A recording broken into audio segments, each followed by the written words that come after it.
So I want to play a game here. We're going to be quick on this. I want 30 seconds from each of you guys on each one of these teams. It's buy, sell, hold on 7 teams that entered the year with a ton of preseason hype, and for whatever reason have not quite lived up to it. So we are going to start with the team that lost their last game, the Arkansas Razorbacks. Nick Smith had 24 against Alabama. He had 26 against Georgia. He's taken more than 20 shots in 2 straight games. To you buying, you selling, or are you holding Arkansas? I would sell as far as them making another Elite Eight run. They've made 2 in a row. I think they make the tournament. I think I'm buying as far as maybe winning a game. I do think Nick Smith missed too much time for them to really generate any kind of rhythm and to understand how to play with each other. I think that's a big thing. The talent's still there, but I just don't. You need to be there more. Like, how Mm-hmm. many games has Nick Smith played now? Can't be too many. 6, I want to say. Let me Yeah, he's played double check. 6 games, and we're going to expect him to come in and be a dude for that team on where they've kind of generated a rhythm with Ricky Council and Anthony Black. Nick Smith's played 10 games. He started 7, and they've been spread out. I think I'm selling. I think I'm selling. Fanta? I'm buying. I'm going to disagree with Terrence because of the talent level and because I still trust Muss in the NCAA tournament. At the end of the day, that's a team that athletically, talent wise, the firepower, can they win multiple NCAA tournament games? The answer is yes, they can. Yes, they can. They might not fully know how to play with each other, and I'm with you, To. I think that that's concerning because Smith, as great as he is, it takes away from the overall. There it is. It must we trust Suey. I need one of In those shirts. must we trust. I'm in. This is what he does. He lulls you to sleep. He tricks you. He makes you think that they aren't any good, and then they get to the tournament, and he's got a bunch of guys that can win one-on-one matchups, and he's the best coach in college basketball at scheming ways to get into those specific one-on-one matchups. Nick Smith, Anthony Black, Ricky Council can all go win you a possession. So I'm in on them. I think that they will be a Sweet 16 team, depending on kind of where they see in the bracket. Next, the other team in the SEC that's making a run, Kentucky. Fanta, how do you feel about your Wildcats? You had them as the preseason title favorite. You said it. You said they were number 1. You thought they were going to cut down the nets. Where do you feel on them now? I think they could make a Final Four. Fine. Fine. Love them. Love the way they're playing in recent weeks. I was very upset with them, but I do think they could be this year's North Carolina. They've got it clicking. And the way that Case Wallace and Chris Livingston have both come on, I think Wallace is one of the more invaluable players in the sport. He does everything for them. When Jacob Toppin is giving them double figures production, he opens up another layer to that offense. They're long defensively. They've now figured some things out, and maybe being against the wall was the best thing that could happen to this team. I'm buying the Wildcats. T.O.? I'm buying. I think some of the lineup changes that have happened for Kentucky just as a result of a guy getting injured and then them having to being force fed different lineups and then realizing, oh, hey, this works. I think that certainly helps. 4 wins in a row against 4 teams that are in the top 70 in KenPom. I'm not mad at it. Mississippi State, Tennessee, Florida, and Auburn. And they didn't just beat Auburn, they throttled them. And I realize Auburn's kind of trending in the wrong direction. All of that being said, you still got to do it. I'm buying Kentucky because of some of the lineup changes, and they're bigger around the perimeter because of them. Yep. It's the first time this year that they've beaten the absolute brakes off of somebody since they played Louisville on New Year's Eve. So I too am back in on Kentucky. They're getting healthier. Like CJ Frederick is kind of getting back. Severe Wheeler has missed some time. Case and Wallace missed a game. I am in on the Wildcats. Fanta, Big East. We got 2 of them we got to discuss. I'm going to start with the Villanova Wildcats. Everyone knows how good Villanova has been. They were not great this year. Part of it was because Cam Whitmore missed some time. Part of it is because they just got Justin Moore back, but he had 25 in a win at Xavier. He had 8 assists, 0 turnovers when they put up 80 on the best defense in the Big East in Creighton on Saturday. What do you think about this Kyle Neptune's Villanova? I'm not going to be an idiot. All right. I'm not going to sell them. I ain't going to hold them. I'm certainly buying that they could storm the Garden and win the Big East tournament.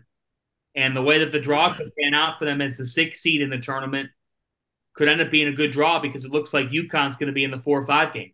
So then you would avoid Connecticut, and you would potentially get Xavier or Providence. Villanova beat Xavier on the road last week, and they were right in it with Providence, okay, twice. They're in position here, guys, and Moore he's figured it out. It reminds me of The Dark Knight Rises when he's in the pit of misery and he's just working. He's working. Well, now Moore's got it. Eric Dixon is a beast. He has become their latest case of post player development, and he is something else. He could shoot the three, he could back in, and he's just a tank physically. His calves are literally the size of Christmas hams. He's got the biggest calves in human existence. Fine. I didn't have much stock to begin with, so I'm just going to hold on to the stock that I do have. I don't think they're making a tournament. I think if they make the NIT, they could win the NIT, but that's about where I have them. Yeah, I don't think that they quite have enough to win the 4 games in 4 days that they're going to have to win to be able to win the Big East tournament. But Fanta, I think we're going to be watching them on Friday night. I think they are better. As a 6 seed, I would probably pick them to beat either Providence or Xavier in the quarterfinals of the Big East tournament. That would be the 9:30 game on Thursday night, correct? Yeah. Are you kidding me right now? I mean, the Big East tournament, it's going to be nuts. Obviously, I'm close to it. Rob, you're close to it. Terrence, you've been close to it. But we do cover the whole sport. And people sometimes say, you've got an agenda, you've got this. Let me just be totally clear here. This is going to be the best Big East tournament that we've seen since realignment. Yeah. You can go to play.runyourpool.com/field of 68. We are hosting a bracket pool, guys. We are partnering with Run Your Pool, which is the home of competition where you can bring sports fans and their friends together to connect and to compete. They have over 50 types of games, guys, on Run Your Pool. It's a one-stop shop for sports gaming. There's more than 2 million players in their database, and there's no better place for you to run your bracket for your friends, your family, your office, your whatever. There is a reason why we are partnering with them, and we're doing it through Run Your Pool. It's the best that you can get. We are going to have a pool up there. I told you the link. It's going to be linked in the description below. We are giving away $1,500 in cash prizes. $1,500. $750 to first, $300 to second, $200 to third, $150 to fourth, and $100 to fifth place to jump in there and prove that you know ball better than me, better than Fanta, better than T.O. Everybody from Field of 68 is going to have a bracket in this pool. I'm making you guys do it. Can staffers win? Not this prize, but I am going to put up my own money to whoever wins from the Field of 68 crew. Right? So we can't have you win one of these prizes, but I will make sure that whoever wins from our crew will be getting some kind of reward. I'm so excited. I'm excited. I can't wait. Hold on. Let me finish. I got to finish the ad read. So head over to play.runyourpool.com / Field of 68. Get your picks in when the brackets are live. Remember, that will be Selection Sunday, March 12th. We also have a big Selection Sunday show coming up. We're going to promote that a little bit coming up here. Last thing I'll know, Run Your Pool. You don't just have brackets on there. You have Survivor. You have head-to-head games. You have Pick X games. You have squares. You can change the way that you do scoring. You can customize how you are going to have specific rules in your brackets. I'm not kidding when I say there's a reason we partnered with these guys. They are the best that they can do it. They are the best that are doing it currently. All right. I'm going to tell you this. No, I 100% agree. And for people that look, I know I love the Big East. Fanta, frankly, does work for the Big East, right? T.O. is a certified and adopted Big East guy. He is one of our New England brethren now. I know he's got an accent. I don't care. He is #one of us. We just love the league, man. I love college basketball, period. But I have a special affinity for the Big East, and I think the new iteration of the Big East is living up to it. Speaking of which, UConn, T.O., talk some sense into me, man, because I'm starting to get into that. You know how sometimes I get in that mode where I convince myself that something crazy is going to happen, that something unbelievable is going to happen, and I'm starting to get a little bit ahead of myself. I'm starting to get a little too big for my britches. I'm starting to sit here and think okay, I'm just imagining Danny Hurley on top of ladders, cutting down nets. Talk some sense into me, please. Buy them, buy all that. Take it all to the house. Put it all on that, just like a lot of people put it all on Bitcoin. You know what I'm saying? CZ Binance. That's what you should do. Buy all of it. Buy all of it. I like this UConn team. Here's the thing: they also hit their rut at the perfect time to hit their rut. Yep. From January 11th to January 25th. But it helps sometimes whenever you hit a rut like that, it expedites your figure out process because you lose a bunch in a row and then you have to scramble to figure out what's going on just to save your season. Well, they've certainly done that. 6 out of their last 7, and a couple of them are cupcakes. There's no argument there. But to beat Marquette, to beat Providence, both at home, mind you, still like that team. Then they're still huge across the front line. Jordan Hawkins is still – I mean, he got a little banged up in their last game, but they're still there. I like this UConn team. They're big, they're switchable, they're physical, they board. Like best offensive rebounding team in college basketball. There's a reason that they're going to be in the mix in every single game. It's not past me that we see them in Houston. I think they're that good. I'm buying them as well, and the reason being is how much money you got over there, Fanta? Well, I've got a lot. You're buying all of them. I bought. He's writing this one off for the Big East has been paying for what he's buying for Villanova and UConn. Don't get it twisted. Okay, it's not coming straight out of Fanta's pocket.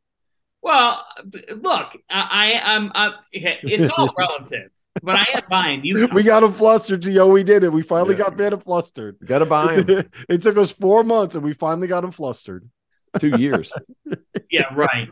I am buying them.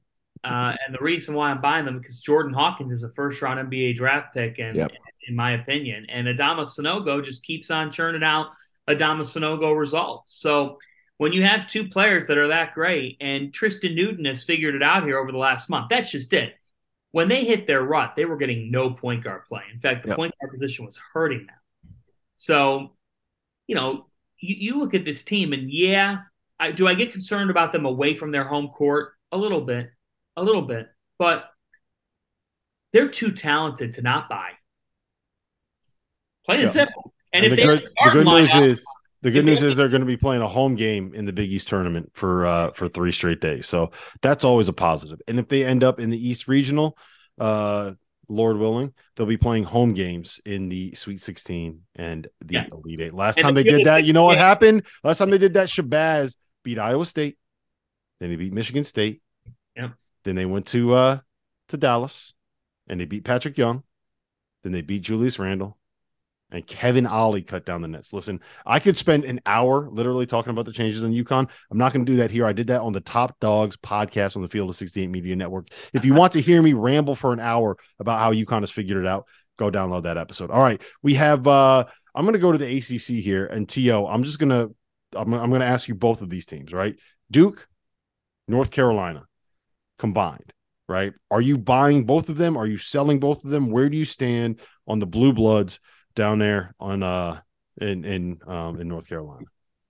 I have to lump them together. No, let's talk about both of them as a group. I'm selling North Carolina because guys, I don't even think they care all that much. I know they just had a decent performance here lately against Virginia, but like that's their first quad 1 win all year. Like, do they really even want to be there? It doesn't really seem like that's the case. And while everybody's like firing them up, like, icing on the cake of their resume, 0-9, and then they 1-9, and that's magically going to change a bunch of things. I still think that they're going to find a way to end the tournament. I know Fanta, not at Fanta's party, but I still think they're going to find a way just because they are who they are. And there's no middle ground. There's no bubble with Carolina. I think I've said that a million times. You don't agree with me? Talk to Randolph Childress. North Carolina is going to figure out a way to get in the NCAA tournament. I am buying Duke, though. I am buying Duke. 4 in a row. They lost 2, both away games at Miami, at Virginia, and then they're back rolling again. And Shire is starting to figure it out. They would have won 10 out of 11 if, one, that foul called on against Filipowski in John Paul Jones Arena was correctly awarded a foul on Filipowski. That was bullshit. And 2, if Kyle Filipowski getting punched in the neck would have been called a flagrant, which, like, I think they probably got that one right, but it could have gone the other way. If that happened, they've won 10 out of the last 11, and we were having an entirely different conversation about Duke from a national perspective. Yeah, they're good. Got anything to add? I'm selling Carolina. I know, shocker, right? I think that they will. Got to make your money back somehow. You bought everything else. Yeah. Well, yeah, I mean, hey, the ACC is a great thing to just sell away. I mean, come on, Terrence. Terrence is giving me all this crap that I've bought everything. Terrence, I was waiting for this. This was You were waiting for your time to shine. The ACC. yeah, I don't need that. And as for Duke, I'm gonna hold. Okay, I'm gonna hold. I like them. I still don't love them, just because I think there's so much on Jeremy Roach that if he has an off performance, I get concerned about what they are on the perimeter. North Carolina will lose this week. They will lose a game this week. They're not making the NCAA tournament. They're I not have beating Duke. I have a very hard time disagreeing with anything that you guys said there. We're going to talk about the ACC. I'm going to let Tio have say his piece, but before we do, Michigan, they've won 3 in a row. Hunter Dickinson hit that game winner. They've won 6 out of their last 8. They probably have to win at Illinois and at Indiana this week to be able to get to the right side of the bubble. Fanta, you've bought everything. Are you buying the Wolverines? No, I'm selling. I'm selling. They beat a very, very average bubble Wisconsin team on Sunday. Like, let's not. It took that shot from Hunter Dickinson to beat Wisconsin on your home court. Great shot, man. But I just don't think that they've got enough. When Jalen Llewellyn got hurt and was going to miss the rest of the year, that type of transfer has impacted their backcourt for the positives. I think of Mike Smith a couple of years ago. There are others. They just don't. They don't know what they're getting game to game from their guard play. So for that reason, I'm selling the Wolverines. Yeah, I don't have much of an argument. People around Hunter Dickinson is obviously an issue. I will say I think the Wisconsin win. Wisconsin's tough to beat. Like whether or not they're really good this year, it's a moot point. Just their style of play, it's still a hard win to get. The Rutgers away game is that's you want to talk about having to, fend off the crowd like at the rack. Like that's not easy either. And their defense held Rutgers, who's not offensively gifted, caveat, to 45 points. They're playing better. I just think like the entire body of work, like it just might be too much to overcome. Yeah, I do think that they have. If they can get these 2 wins, then I think that they're going to be dancing. And I think that it's promising that Kobe Buffkin and Doug McDaniel have played a lot better in the absence of Jet Howard. Sure. I don't know if that's a coincidence or that's just guys stepping up in the right moment. But I'm willing to hold on them until we see what happens this week. Because if they beat Illinois on the road and they beat Indiana on the road, one thing that we've seen Hunter Dickinson do over and over again is show up when the lights are brightest. So I would not be surprised there. All right,